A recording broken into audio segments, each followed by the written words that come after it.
a haber alguna otra suba de la nafta. Todas esas subas se vienen en las próximas semanas. Golpean sobre un bolsillo ya bastante flaco, porque lo hemos visto en varios informes. A la gente, a mucha gente, hoy no le alcanza.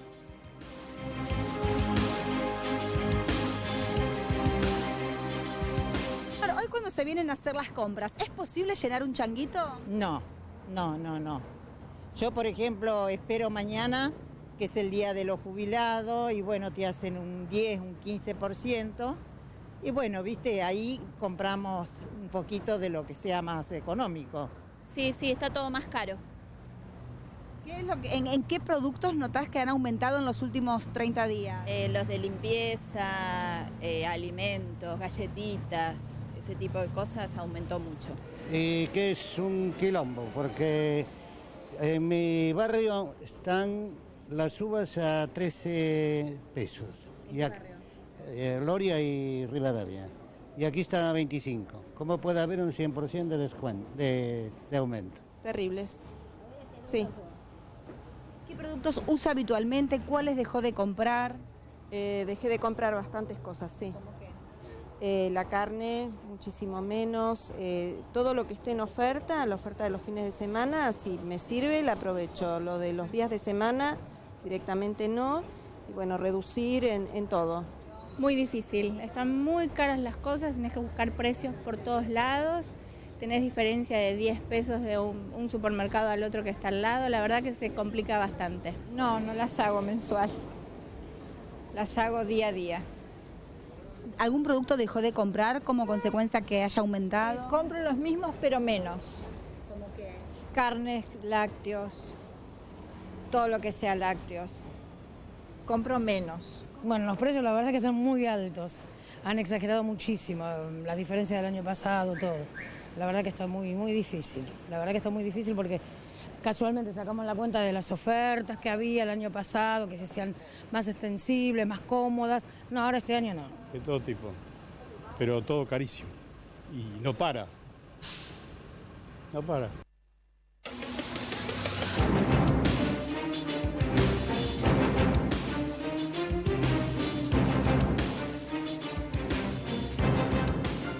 Bueno, Héctor Polino y Damián Dipache nos van a ayudar, expertos en consumo, ambos nos van a ayudar a ver si el bolsillo puede aguantar unas subas más, ¿no? Que van a ser en algún caso importante. Héctor, bienvenido, ¿cómo le va? Muy bien, gracias, ¿cómo están? ¿Cuál de todas estas subas que hablamos, nafta, colectivo, trenes, gas, puede ser la que más impacta? Medicina prepaga.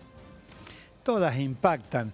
La nafta, los combustibles impactan y mucho, pues en un país como el nuestro, que tiene la superficie territorial casi de un continente y donde el 90% del transporte de carga se realiza a través del camión, toda suba en el precio de los combustibles impacta en una canasta básica de alimentos promedio en un 35%.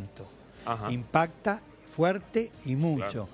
Ahora, cuando en el mundo baja el nivel de los precios de los combustibles, en la Argentina aumentan constantemente. El 6 de enero... Bueno, porque está subsidiado eso. El 6 de enero, como regalo de Reyes, un 6% de aumento. En febrero, en marzo, alrededor de un 8% de aumento. Ahora se anuncia un nuevo aumento en abril. Todo eso se traslada a precios. ¿El tema del gas? Y el tema del gas todavía no lo sabemos cuál es el porcentaje. Nosotros lo que le hemos hecho llegar a las autoridades es que no vuelvan a cometer los mismos errores que cometieron cuando eliminaron los subsidios a la energía eléctrica y establecieron la tarifa social para aquellos usuarios que no tienen capacidad económica para pagar el valor de una tarifa plena, porque la resolución es muy limitativa. Queda mucha gente que necesita la tarifa social y que quedó excluida. Por ejemplo, aquellos usuarios que viven en barrios que no tienen agua potable distribuida por redes. ¿Cómo tienen el agua potable? Bomba. A través de una bomba eléctrica. Es decir, que tienen mayor consumo de energía eléctrica, pero ese usuario no ha quedado contemplado. El usuario que no tiene la red que distribuye el gas natural. ¿En qué se abastece? Con gas en garrafa, cuyo metro cúbico es entre 7 y 10 veces más caro que el metro cúbico del gas por redes o a través de la energía eléctrica. Ese usuario no está contemplado. Okay. Por ejemplo, dice, aquel que tiene un automotor con una antigüedad menor a los 15 años queda fuera del subsidio. Los discapacitados en general acceden a automóviles nuevos, quedan excluidos de la tarifa social. Entonces, esperemos que cuando sacan la resolución con relación al gas, se contemplen estas situaciones y no se vuelva a cometer los mismos errores. Claro, claro. Damián. Y yo lo que veo, me da la sensación de que en los últimos 2 meses los servicios vienen aumentando más que los bienes. ¿Y esto qué genera? Que claramente la disposición al gasto por parte de los consumidores se empiece a subvertir. ¿Qué quiero decir? Por ejemplo, si va a aumentar el transporte público, hoy una persona ir del conurbano bonaerense a la capital federal, 20 días hábiles tiene un presupuesto de 270 pesos. Está muy barata la tarifa del colectivo, es real. ¿Cuánto dijiste, perdón? 270 pesos. ¿Eso lo calculás? ¿Cuántos viajes? Un tren y... Sí, un mes. Un mes, 20 días solo hábiles. el tren. Exacto, tren y colectivo. El tren y colectivo. O sea que, ¿cuánto por día? Para hacer el cálculo, porque ahora vamos a ver... Y aproximadamente 14 pesos. 14 pesos. 14 pesos. Y con este aumento se iría a más del doble, ¿no? Estamos viendo que las brechas estarían... Ojo, yo lo que escuché es, colectivo iría de 3,50 a 5. Entre 5 y 6 sería la banda. 6, es menos del doble. Bueno, sí, la 3 es la tarifa mínima. Si queda 6 sería el doble. Bueno. Y la realidad es que obviamente va a ser un golpe sobre el bolsillo porque no solamente es transporte público, energía, gas. Y vos fijate que ya cayó un 8% la canasta básica, el consumo de la canasta básica, es decir, los alimentos que necesitamos para la base nutricional alimenticia, estamos dejando de consumirlo. Pero ahora te empieza a pesar mucho el servicio. Entonces, obviamente va a seguir cayendo. Uno tiene que pagar cuestiones que son obligatorias, como son los servicios y el transporte público, y eso pega de lleno sobre la base nutricional argentina. Ahora, la verdad que es preocupante. Explícame algo, que sos economista, Damián. El gobierno dice, nosotros tenemos hoy una factura de subsidios que es gigantesca, que no la podemos pagar más porque eso genera déficit. El déficit se financia con emisión. Esa es la inflación que teníamos, que bueno, el gobierno anterior decía que era bárbaro, la verdad que bárbara no era. Hoy este gobierno quiere terminar con eso, ¿no? Entonces dice, tenemos que de alguna manera empezar a quitar los subsidios. ¿Coincidís con ese razonamiento? ¿Es lógico? La realidad es que en principio había servicios que estaban muy económicos, pero cuando uno ve el cuadro macroeconómico, el déficit fiscal del año pasado era del 7%, y cuando ves el resultado de este año, ¿cuánto va a ser? 7%, porque claramente la eliminación de las retenciones perdés recaudación, un punto de ese déficit. Con el tema del dólar ahorro, salir del cepo, perdés otro punto. En algún caso bajar retenciones para que haya más negocios. Obviamente. ¿Cierto? Y para que no se te reviente. Claro, hay que ver en qué momento y si es que sucede el famoso derrame, que es la teoría que sostiene... es el derrame? ¿Es la reactivación o que no se te fundan los está productores? Bien. Yo creo que todo eso de alguna manera y en algún momento se reparta. Bueno, pero digo, no es que vos quitaste las retenciones por capricho, las quitaste en muchos casos porque si no era antieconómico. La realidad es que las economías regionales estaban atravesando un momento muy complicado. Ahora, también es real que vos necesitás... Digo, ¿los países sostienen unos subsidios tan grandes? No. Te lo pregunto porque en Córdoba, por ejemplo, siempre se pagó 3 o 4 veces la tarifa de y en Jujuy 7. Y en Jujuy 7. 7. Entonces... Obviamente, pero lo que yo digo es, a ver, acá lo importante es que hoy el ajuste está viniendo por la demanda. El segundo semestre Macri aspira a que se incremente la inversión productiva. O sea, se incremente la oferta y baje la inflación no por ajuste de la demanda, sino por un incremento de la oferta. Vos lo que ves hoy es que en febrero la inversión productiva a nivel PYME industrial cayó un 4,3%. Es decir, el empresario no está viendo ese escenario que Macri promete. Porque vos sabés que las inversiones no son a corto, son a mediano y largo. Y por otro lado está matando el mercado interno. Bueno, el tema es que cuando vos ajustás obviamente la demanda, comprimís el consumo, reducís la producción y ahí el factor complicado, que Macri sí lo está intentando evitar, es que no pegue sobre el empleo, ¿no? Pues eso sería muy preocupante.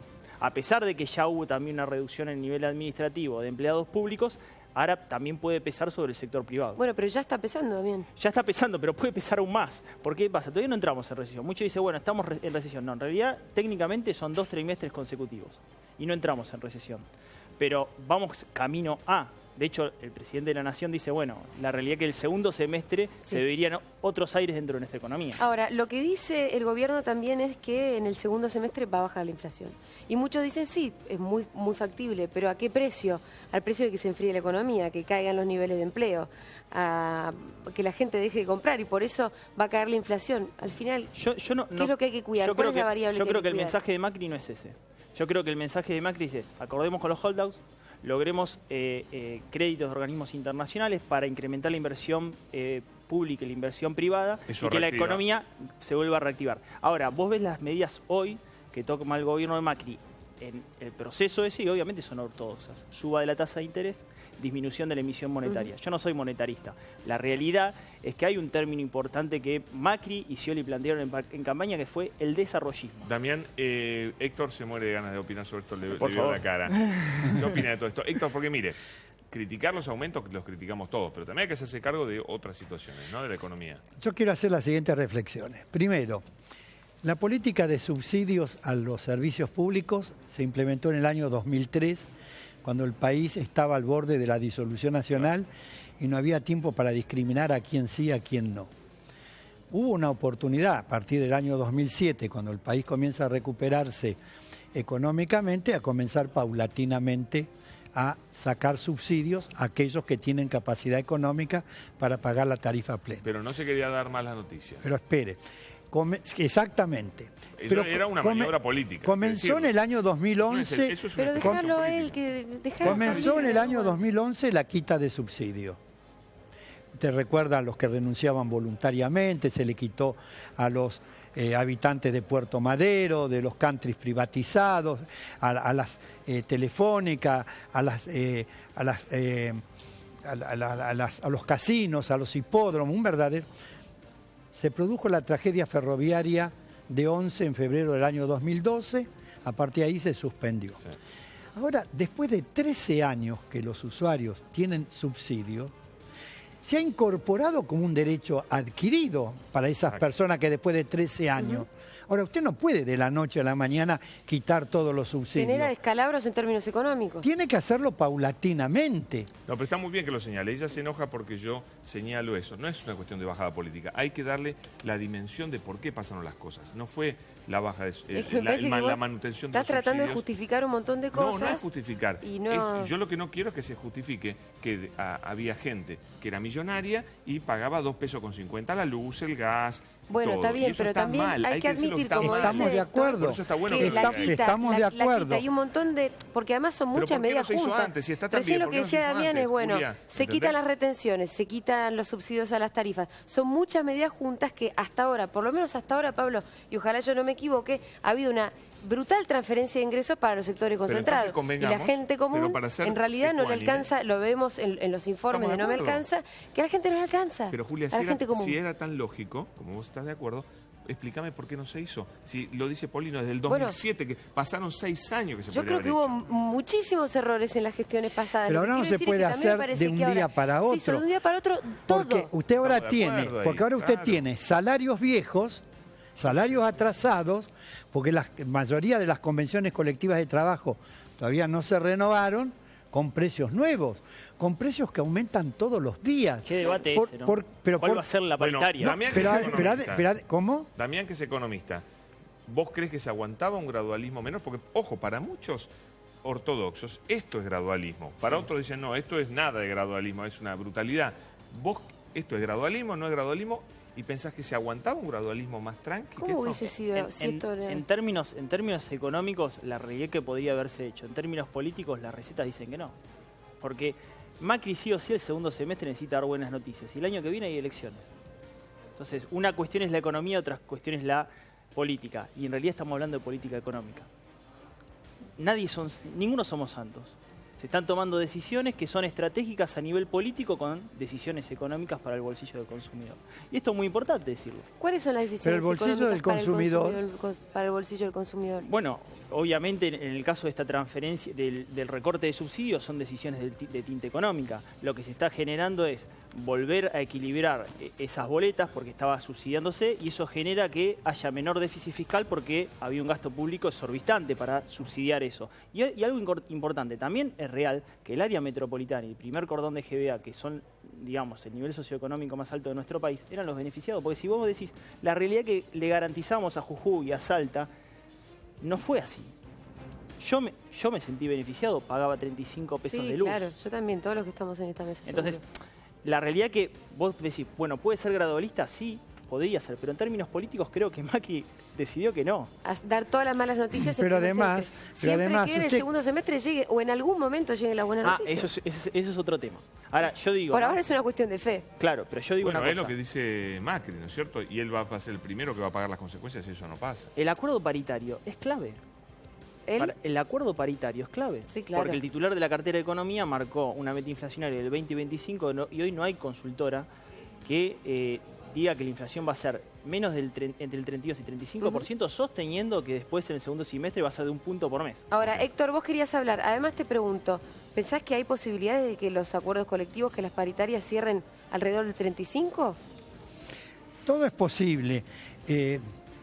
No va a cubrir totalmente el proceso inflacionario. Mira, nosotros que de hace 20 años, cada 15 días, venimos haciendo un relevamiento de precios en supermercados y negocios barriales de la ciudad de Buenos Aires, en estos 2 meses y medio aumentó un 10,25% los artículos de la canasta básica de alimentos. Si proyectamos esto a 12 meses, terminamos el año con un 50%. Ahora... Pero no aguanta eso. No aguanta. Entonces, ¿qué va a pasar? No va a aguantar porque va a haber recesión.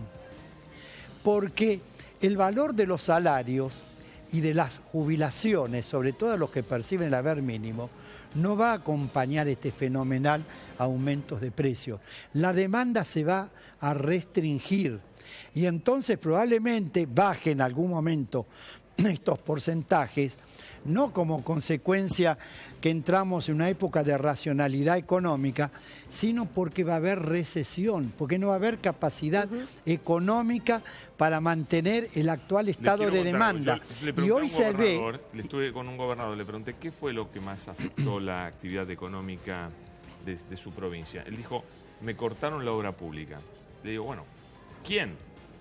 Cristina cortó la obra pública a principios, mediados del año pasado. Y Macri promete que la va lentamente, a cuentagota, la va a reactivar. Es decir, esto también es un efecto arrastre muy fuerte. Yo estoy hablando de las provincias donde la obra pública es fundamental, ustedes lo saben. Por supuesto. Y ahí todo eso viene impactando desde todo el año pasado, lentamente. Vos fíjate que igual la inversión privada viene cayendo al 4,5% hace 4 años. Claro. 4 años. Y obviamente que al no incrementar la oferta de bienes y servicios en el mercado, la inflación viene, ¿por qué? Porque hay más circulante económico, más pesos en el mercado que los bienes y servicios que podamos absorber. Eso claramente es un motivo de la inflación. Por eso es importante que en el segundo semestre se incremente la inversión productiva y se termine con este ajuste de la demanda, ¿no? Muy bien. Ahora, esa es una ilusión, si me permiten, una reflexión muy personal. ¿Se van a pelear? Buenísimo. No, es un cambio de idea. Mire, de las inversiones del exterior se viene hablando ¿cuánto tiempo? Primero tenemos que crear condiciones para que los capitales argentinos que se fueron al exterior regresen. Primero tenemos que crear condiciones para que los capitales argentinos que están debajo del colchón y en las cajas de seguridad se saquen y vuelvan al proceso productivo. No creamos en las magias de las inversiones extranjeras. Bueno, Héctor, pero estas cosas que por ahí se critican mucho, como tener un tipo de cambio razonable y demás, son las cosas que generan confianza para que vuelvan los capitales propios. Bueno, esperemos que así sea. Yo no soy tan optimista que porque nos devaluamos el peso, porque arreglamos con los fondos buitres, porque tampoco arreglamos con el 100% de los fondos buitres. Nadie nos puede asegurar en este país que el 93% de los fondos buitres que arreglaron con una quita del capital de más del 75%, se van a quedar todos quietitos frente que al 7% que no arregló en su momento, ahora se le está reconociendo mejores condiciones. Bueno, la seguimos. Yo no creo. Muchísimas teorías, distintas elucubraciones para el futuro, pero vamos a ver ¿Qué es lo que está pasando la gente hoy? ¿Qué es lo que dice la gente en Twitter, en nuestro hashtag No Me Alcanza?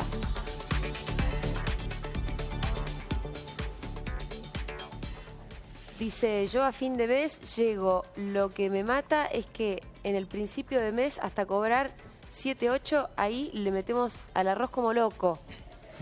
Cuenta todo morbo. Hugo dice, es verdad, no alcanza, pero hay que dejarse de llorar y laburar. De las crisis no se sale llorando ni quejándose. Antes compraba todos los días, dice Liliana, ahora no, me deprime esta situación. Y finalmente, en Buenos Aires se quejan que el cole se lo pasan de 4 a 6 y acá en Bahía que te llegan a cobrar 10 si no sos viajero frecuente. Sí, eso es el tema del transporte. El cole es el colectivo. Sí, el colectivo. Bueno, basta Macri, no nos da respiro. Nosotros tenemos que sufrir tus ajustes y los ricos más ricos, dice Demadeus.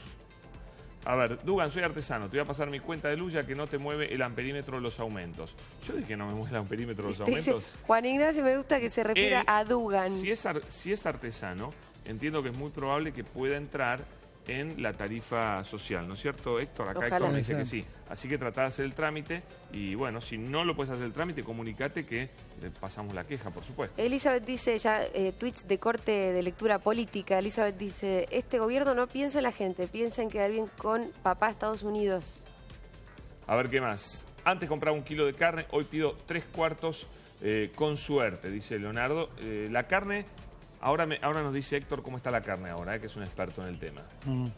Bueno, ahí van cambiando también la carne. No, ha bajado un poco, tuvo un aumento espectacular.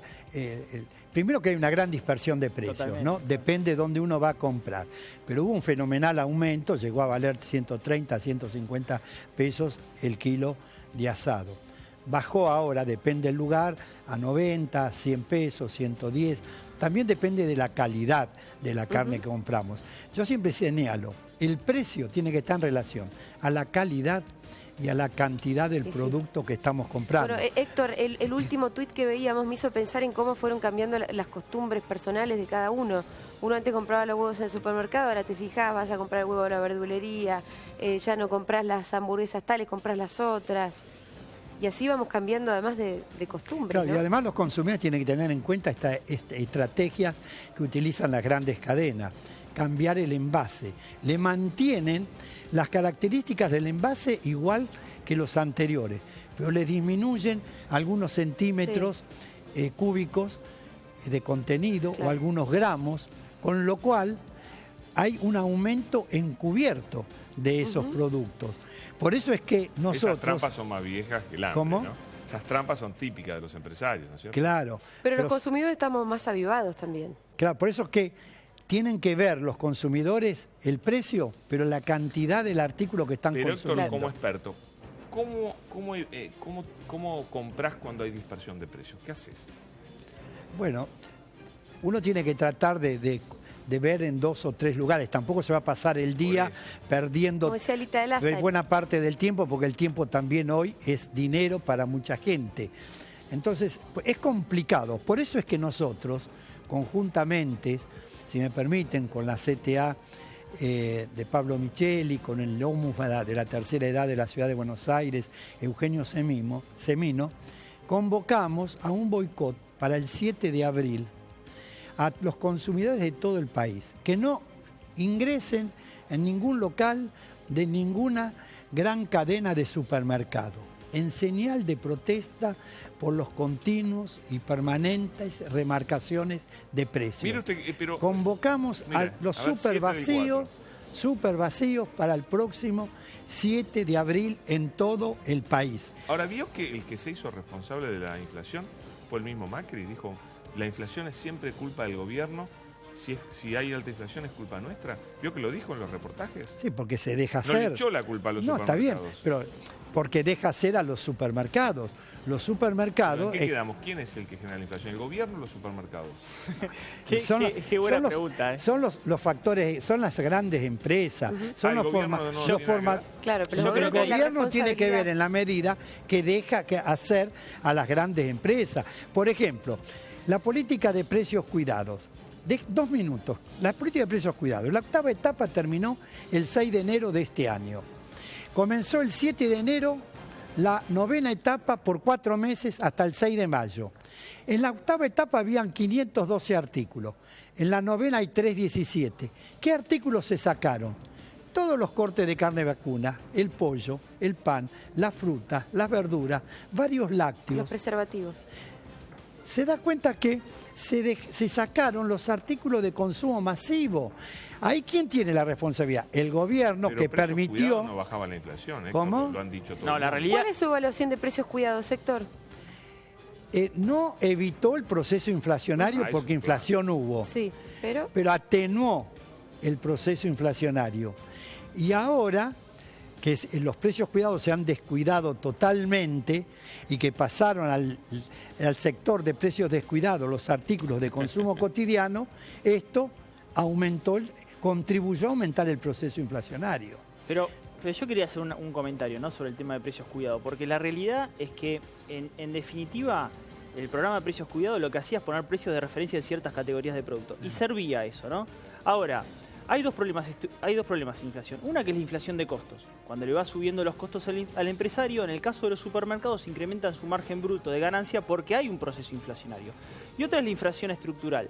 Ahí coincido con Héctor, que obviamente hay una concentración económica en consumo masivo de 10 cadenas de supermercado que representan casi el 60% de los alimentos y bebidas que consumimos en el país. Pero en la realidad que las medidas para solucionar ese flagelo no están. Para mí no están. ¿Por qué? Porque una es sanciones y multas, aplicar ley de abastecimiento, ley de defensa del consumidor, etc. Pero ¿qué han hecho las economías desarrolladas? Han regulado la actividad. Ustedes no sé si saben que a partir del año pasado Walmart no se puede instalar más en Nueva York. Porque ya ha concentrado tanto la actividad económica, ha flexibilizado tanto el trabajo, que ya no se puede instalar en su propia ciudad. La cadena más grande del mundo no se puede instalar en el propio Estados Unidos. Ahora, en Reino Unido, ¿qué pasa? Tenés 82% de concentración económica, pero la inflación es del 2%. Claro. Entonces, ¿tiene que ver la concentración económica? Claro. No. Tiene que ver el abuso de los supermercados en un proceso inflacionario. Y que se puede hacer algo. Mira, en el municipio de Berazategui, siempre lo cuento esto, por una ordenanza municipal, muy simple, no puede haber supermercados. Pero no te para la inflación eso, Julia, tampoco. No, ya sé, pero hay que hacerlo. Existe la posibilidad hay que hacerlo. Está bien, pero primero y los supermercados quitan trabajo también. Y después podemos ir a la sintonía fina de ver dónde nos conviene que haya menos concentración. Bueno, pero lo que quería decir, Damián, es que hay posibilidades de ciertas regulaciones. Sí, de hecho, ¿sabés qué? Hay que decirlo también, en el año 2010 estuvo en debate en el Congreso la ley de grandes superficies, lo llevó la Cámara Argentina de Comercio y la Federación Argentina de Supermercados. No sé si usted está al tanto, Héctor. Sí, claro. Y no se sancionó, el kirchnerismo no la sancionó, tenía mayoría. Entonces, ¿qué quiere decir? Había publicidad para las grandes superficies pagada por los contribuyentes a través del programa de precios cuidados, se beneficiaba a los propios grupos y no se le quiso regular la actividad. No se habla de limitación, no se le habla que no puedan invertir más, se le habla que donde están saturando y concentrando el mercado, no lo puedan hacer, tengan que ir a otra plaza. Esto así es. Ahora está la ley del Observatorio de Precios, que se sancionó en septiembre del año 2014.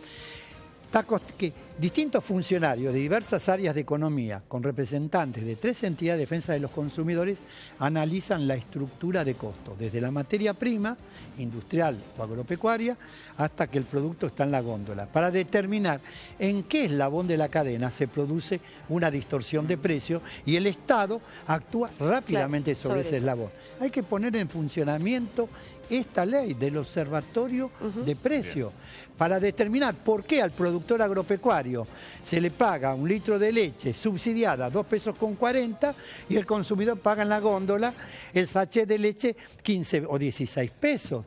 ¿Quién se está quedando con la parte gruesa de ese precio? Es una buena pregunta, Héctor. Muchas gracias a los dos.